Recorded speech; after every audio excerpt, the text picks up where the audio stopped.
Cari amici, ben ritrovati, buon anno a tutti. Ritorniamo a fare il nostro giro per presepi nella provincia di Treviso. Quest'oggi siamo a Roncade, con noi Paolo, il carissimo amico, presidente anche della Proloco locale. Ben ritrovato Paolo. Buon anno a tutti. Raccontaci un attimino, è una mostra di presepi, raccontaci un attimino questo percorso virtuale, quasi obbligato perché vediamo la segnaletica.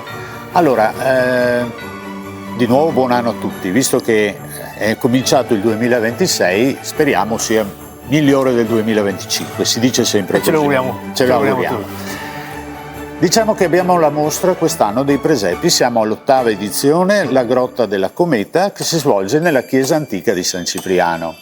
Siamo di fronte a uno degli 86 presepi che abbiamo in questa mostra, uno dei più preziosi, perché è un presepio in stile napoletano con movimenti di vario tipo. La tipologia di presepi presenti in questa mostra è varia, non è solamente diorami o solamente presepi con il movimento. Sono di vari tipi, provenienti un po' da tutta Italia, e tra questi 86 una quindicina vengono anche dal mondo. Quindi chi entra a vedere questa mostra ha uno spaccato di come di com'è l'arte presepiale, di come la fantasia dei presepisti può sbizzarrirsi costruendo, un presepio all'uncinetto. Abbiamo un presepio completamente fatto all'uncinetto, oppure un presepio fatto semplicemente utilizzando legno e pietra.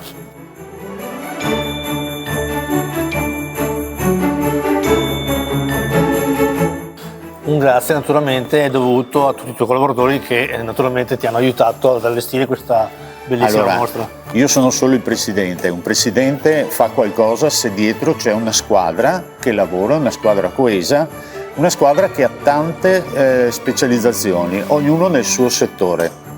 C'è chi sa fare il falegname, c'è chi sa fare l'elettricista, c'è chi sa rivestire queste pareti, perché ecco l'altra caratteristica di questa mostra è che non ci sono i presepi spogli, ma è molto curato anche l'allestimento, i tessuti che vengono messi, anche i colori dei tessuti non sono casuali, ma sono studiati in maniera tale che risaltino quella che è la specificità dei presepi.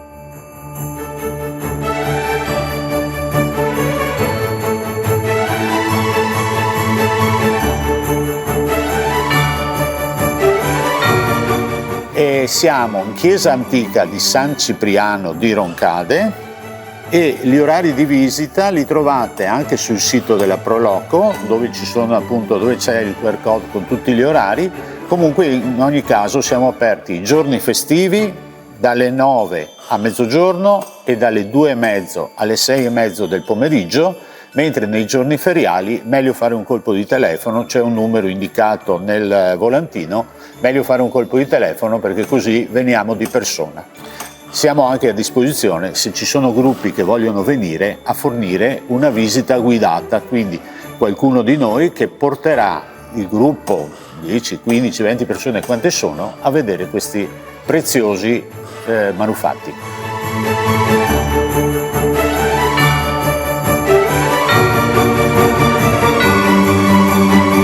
Paolo, noi ti ringraziamo intanto dell'accoglienza che ci hai dato, lo portano anche a tutti i volontari, certo. Auguro ancora buone feste e buon anno, e a voi ricordo, come telespettatori, visitate più presepi possibili, perché uno dei tanti modi per dire grazie a volontari come Paolo e al suo gruppo è quello di essere presenti, di andare a visitare tanti presepi, magari di mettere anche un obolo all'entrata o all'uscita per aiutarli a costruire sempre di più, ma soprattutto è quello di portare i vostri bambini, perché vedere il sorriso dei bambini che guardano i presepi è per tutti loro benzina pura che gli dà la carica per continuare a fare queste attività e per continuare a far sì che i vostri bambini anche l'anno prossimo possano venire a visitare dei bei presepi come questo. Noi vi diamo appuntamento alla prossima puntata, vi auguriamo buone feste. Paolo, ancora grazie. Grazie a voi, buone feste a tutti, buon anno e speriamo di vedervi a San Cipriano. Vi aspettiamo. Bene, buon anno a tutti e arrivederci.